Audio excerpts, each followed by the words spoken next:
You know what pisses me off most about U.S. politics?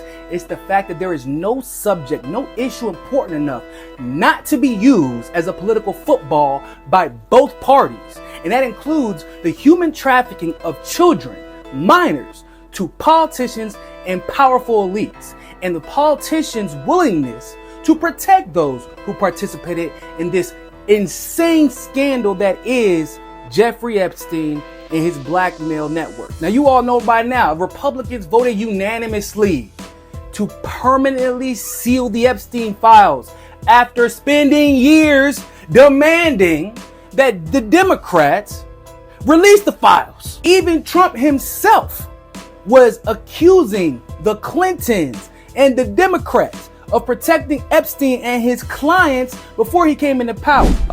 Bill Clinton. Nice guy.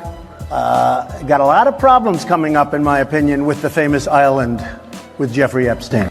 You raised the question of Jeffrey Epstein in your remarks about in the Q&A. Well, I think he's got a problem. I mean, what do you think the problem will be? I don't know, but that island was really a cesspool. There's no question about it. Just ask Prince Andrew.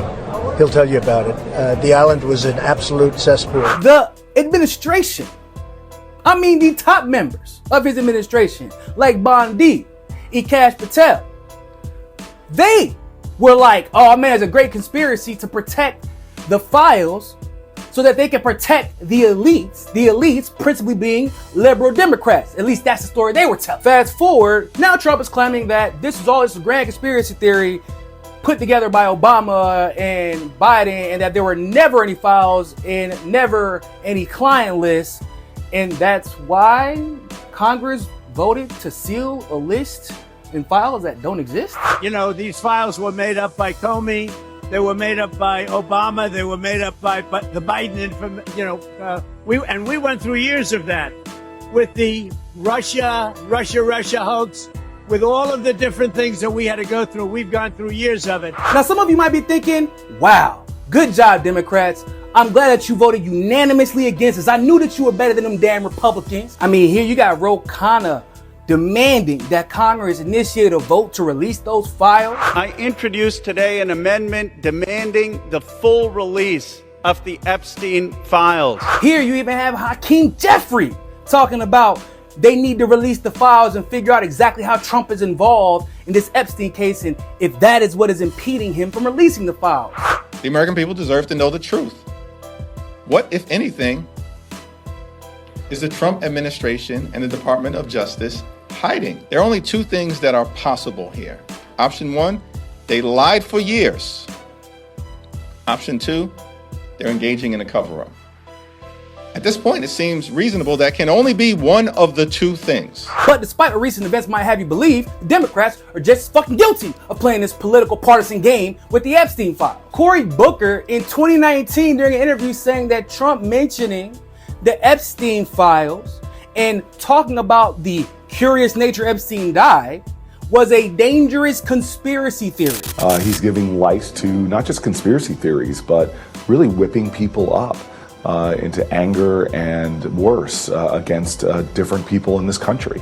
And so this is a tired way that the president does. He's been using the Clintons as a means for a lot of his false accusations. But remember, this is a nation now where we've seen just horrific acts, whether it's someone walking into a pizza shop based upon these kind of conspiracy theories. And to put a fine point on all of this, the Senate Judiciary Committee Chairman, Dick Durbin, dismissed requests for the Epstein flight log subpoenas in 2023. Yes, ladies and gentlemen, that was literally just 2 years ago.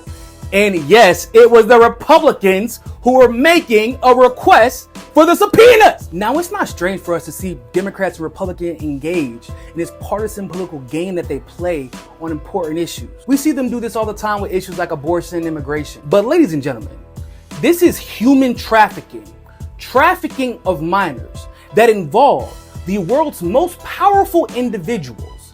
And the individual who was blackmailing these elites was likely working for an intelligence community or two.